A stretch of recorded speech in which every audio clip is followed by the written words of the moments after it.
we're going to go over role play, right? And so after 15 years of being in the telesales space, the telesales industry, one thing I can say about role playing is when I first started role playing, I didn't understand. I didn't understand why it was important to role play, okay? And that's because I didn't know what to look for when I was role playing with my team, with coaching agents, okay, and stuff like that, coaching other sales reps, sales development reps, SDRs, all that, okay? And one thing I can tell you guys, when we didn't role play, the companies that never implemented role play into their business, they're no longer around. So that's a big testament to role playing and why we role play, right? Another reason why we role play is to practice. If you're not practicing, you're not getting better, right? Why do you think in the NBA they practice? In golf, you gotta practice in golf, your swing and stuff like that. Free throws, even free throws.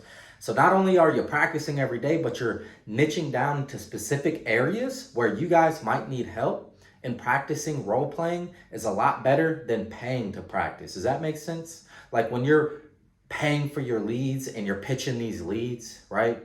And they're giving you objections. Well, you had to pay money for that lead for them to close you, right? So why not allow someone like me to role play with you where it's not going to cost you a dime to do that? So the more you do it, right, the more it becomes second nature. And role playing will help you memorize the cadence, the tonality. It's going to help you memorize the verbiage. Now, I will say this, words is only about 2% of it, man. I promise you, it doesn't really matter what you say as long as your conviction is there and you're able to relay that. You're able to transfer that energy into emotion to your customer, right? Because telesales, hey, we don't have the luxury of shaking hands, giving items to clients, taking it back, right? We don't have as many NLP plays as we'd like, right? So all we have really is our voice. And so with that being said, that is our sword. We need to sharpen that blade as sharp as possible. And we do that through role playing.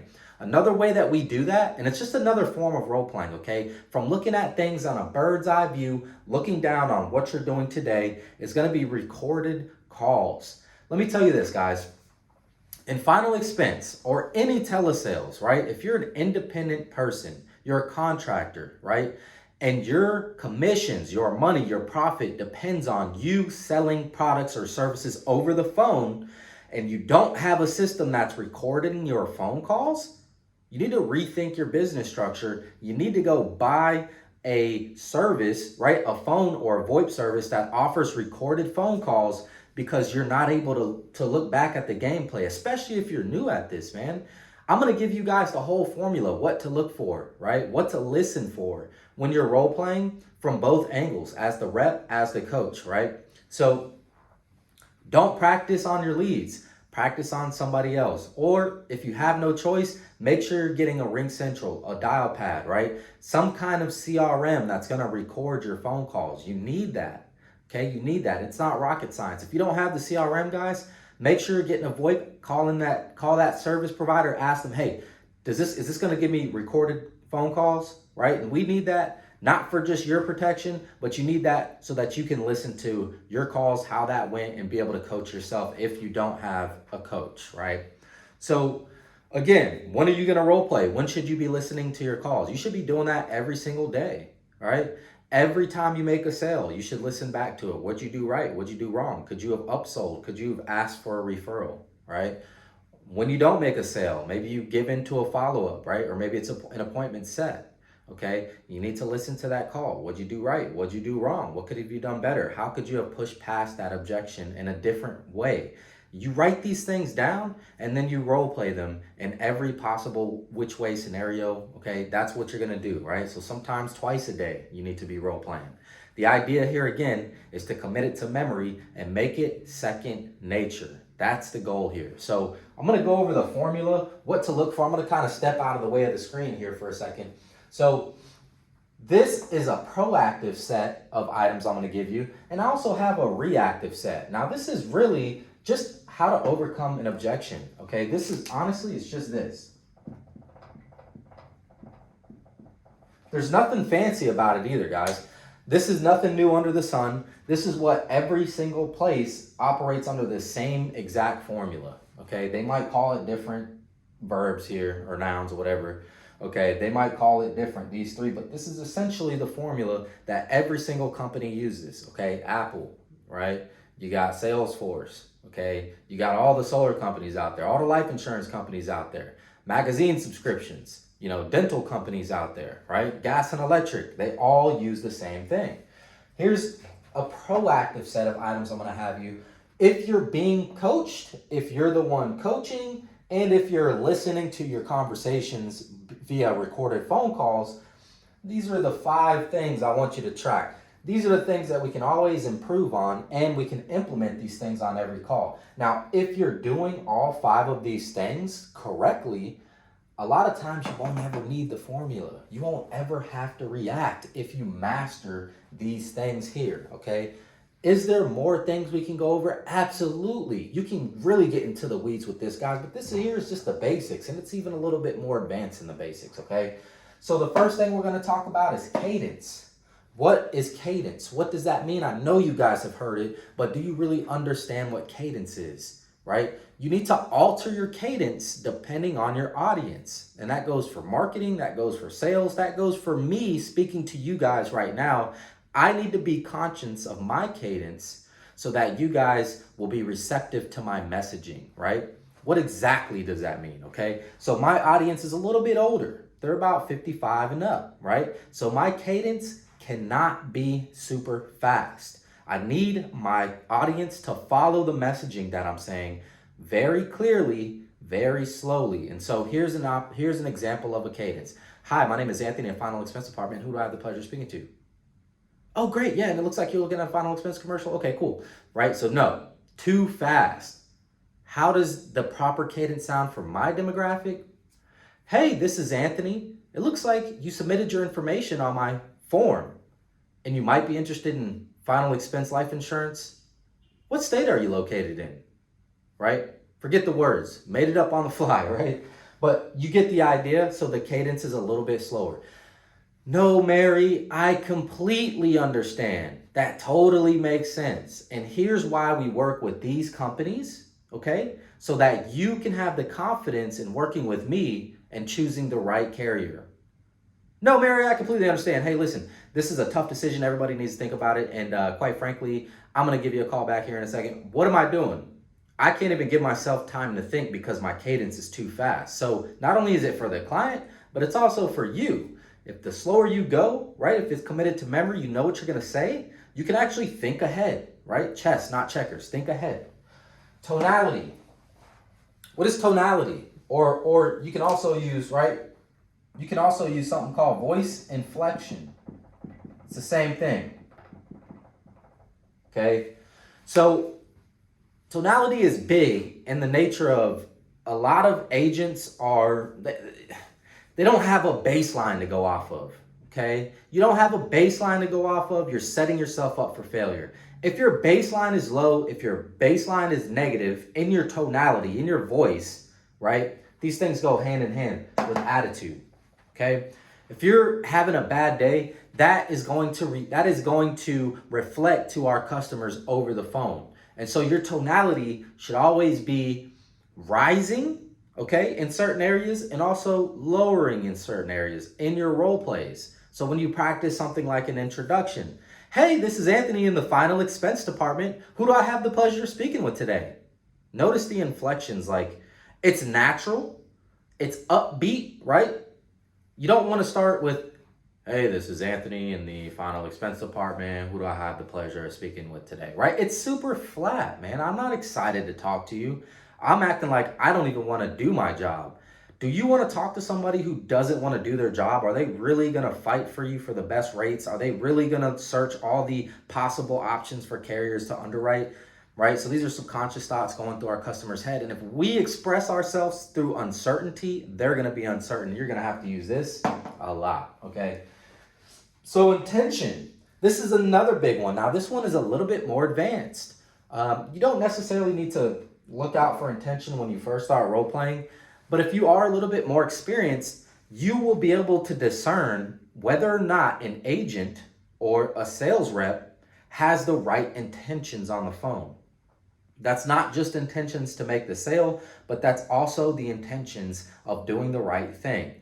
Guys, I'm a firm believer in karma, okay? But also energy exchange, okay? Energy exchange. So if you have intentions on just making sales, don't care about chargebacks, laying everybody down, okay, writing everybody under the sun, not doing what's right, not underwriting them the correct way, okay, and only selling them high premiums, high policies, just so that you can get in a commission, they are going to know that. The customer's going to know that. And unfortunately, there's some guys out there who have all this knowledge that we speak about, that I talk about on my channel and other YouTubers' channels. They have all this knowledge, and yet their intentions are still ill, okay? And it hurts them. It hurts them, and it hurts our industry at the end of the day, and you're never going to win with ill intentions. But if your intentions are pure, hey, again, the opposite is also true. Our clients can sense that our intentions are pure, right? And they're already going to trust us. We don't have to even build as much rapport if we can convey to them that our intention is literally just to help. A lot of times we overthink these things, right? If you're just there to help, you're the expert in your industry, and you just want to convey to them that they can trust you, right? And you're there to help them. You are giving off the best intention for your client, the best intention for the carrier, because that policy is going to stick, and the best intention for your family, because that policy is not going to charge back, and you're going to have those commissions, right? Intention, it's huge. Volume. This is an underrated one, guys. This is underrated. Volume, right? Am I speaking low? I can have the best intentions. I can have the best cadence. I can have the best tonality. But if they can't hear me, doesn't matter. Hey, can you speak up? Hey, can't hear you, bud. Right? So first of all, check your computer, okay? Make sure your microphone is turned up when you're doing telesales, okay? Check your computer. Second of all, hey man, get a little excited. Put some bass in your voice, right? Again, energy exchange, right? Volume, it's huge. You want them to be able to hear you, right? Hey, if they have stuff playing in the background, if their TV is on or something like that, a lot of times in our industry, it's kind of comical. You can hear the freaking Final Expense commercials playing in the background as we're talking to them. Hey, Mary, hey, yeah, can you turn that down a little bit? It's hard for me to hear you. Hey, Mary, I'm noticing I'm having to yell a lot. I don't like to yell at my clients. Hey, can you turn that TV down a little bit in the back? Just let them know, right? Just let them know. Volume, super important. A lot of times agents will also, or reps will be shy when they first start on the phones, and they'll be recluse, close in, tight, right? And low, so just quiet, just kind of hide in the back. No, man, you gotta open up. We do that with role playing. Get more comfortable, get more confidence, right? Confidence is loud, that's what it is, right? Lastly here, attitude. You have to have the right attitude. You have to have the right mindset coming into your day, right? So these are all things that we have control over, right?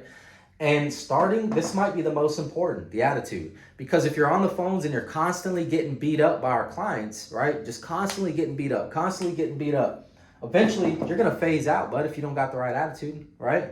You're going to phase out. So you need to have the right attitude going into it. And once you're into it, you need to be unbreakable, unshakable, right? And just understand that you're going to operate from another level. You're going to operate from above. You're going to operate from third party, right? From a third party, from a bird's eye view, you're looking down on your results and kind of taking emotions out of it for a little bit, right? When we're in the call, we're emotional. We're tapped into that energy with our clients. But when we're out of the call, we've exited that emotional state. Okay, now we need to operate without emotions so that we give ourselves a fair judgment and unbiased judgment on our calls and our level of activity and our quality of activity, right? So let's jump over here to formula. Here's another thing that I look for when we're doing role playing. So maybe we have an agent who's mastered all of these, right? All of the proactive things they've already mastered. They're crushing it. They're killing it. Awesome, right? Maybe they just need to practice an objection. How do you handle an objection, right? It's simple. You acknowledge it. You need to overcome the objection. You need to redirect that objection back into where you are in the script or back to your objective, right? I hope that makes sense. This is a simple formula you're going to apply to everything, every single thing in sales. First, acknowledge. Guys, it really doesn't matter what they say. And I don't mean that in a condescending way. It literally doesn't matter what the objection is. The first thing you need to do is let your clients know that you're listening and you care about the reason why they're not ready to move forward today. You care about the fact that they have a dentist appointment at 5 o'clock. You care about the fact that they don't have enough information yet and they need you to send it in the mail. I care. Why? Because I'm the same way. We're humans at the end of the day, right? You're not a machine. They're not a machine. We're both emotional creatures, and we both go through these same things, these same cycles, these same paths in life and in sales, right? Guys, you guys get sold every day on things, okay? And it all starts from an emotional standpoint. So how do we become more natural when overcoming an objection? We need to acknowledge it, okay? If your IMO, if your upline, if your coach isn't telling you this, if it's not in your script, put it in there. It's super easy. It takes 5 seconds. Oh my God, Anthony, there's a freaking unicorn flying outside. Hey, listen, Mary, I understand there's a unicorn flying outside. That must be crazy. Let's talk about that in a second here. But first, right, we're gonna acknowledge that there's a unicorn outside. Fine, whatever. Hey, Anthony, I got a doctor's appointment at 6. I need this thing to hurry up really quick. Okay, perfect. Yeah, I understand you're busy right now. Let me get back to what I was saying, right? So acknowledge it, right? Overcome. So depending on what the objection is, right, or maybe it's a smoke screen that they're just trying to divert you off of the path of the script, right? You need to overcome the true nature of that objection, right? So like Brad Lee says, there's only 2 real reasons why people object to anything, okay? That's trust and price, right? So shouts out to Brad Lee on that, but he is totally right, 100% correct. And I know he's not the only one under the sun who says that, because it's definitely true, right? So it's obvious. Price and trust. So we need to acknowledge it first. Where are we at in the scripting? Where are we at in the process that we're getting this tension, that we're getting this resistance to move forward? Okay, so maybe it's they don't have enough information and you need to send it in the mail or something. Great, Mary, I understand you don't have enough information. And as a trusted advisor, I am the expert that's responsible to getting you that information. So tell me, what is some information that you feel like is missing from this presentation, right? Getting to the objection, we're gonna try to cycle through that, and essentially, we're gonna send her a policy in the mail. Remember guys, no one takes payments today, right?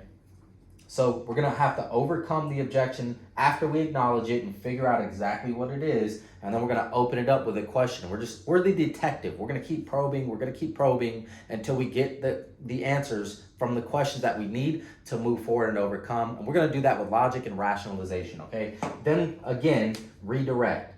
Yeah, you know, I really think I don't understand whole life, and I don't understand term life, and I'm just really confused about that process. Well, thank you for sharing that with me. Let me go ahead and tell you a little bit about the differences between the two, and then I'll give you some more information until you're comfortable enough so that we can send this to your house and you can look it over with whoever you need to look it over with. Make sense? Yep, great, perfect, go. So redirect. Maybe you're getting a smoke screen. They just don't have time to talk. Hey, Anthony, look, man, I'm really interested, but I don't have time to talk. Hey, I understand you're really interested and you weren't expecting my phone call today. Hey, listen, I'm going to take about 5 seconds of your time. I'm going to tell you a little bit about who I am and what I do. So in that sentence, I already covered all 3. Right there. It was that quick, guys. That formula works that quick. Hey, I understand you don't have time. Let me tell you a little bit about who I am and what I do, and I'm going back into my script. So guys, I hope this helps, okay? 512-202-1928. Let's talk, let's connect, let's role play, let's get it done, baby.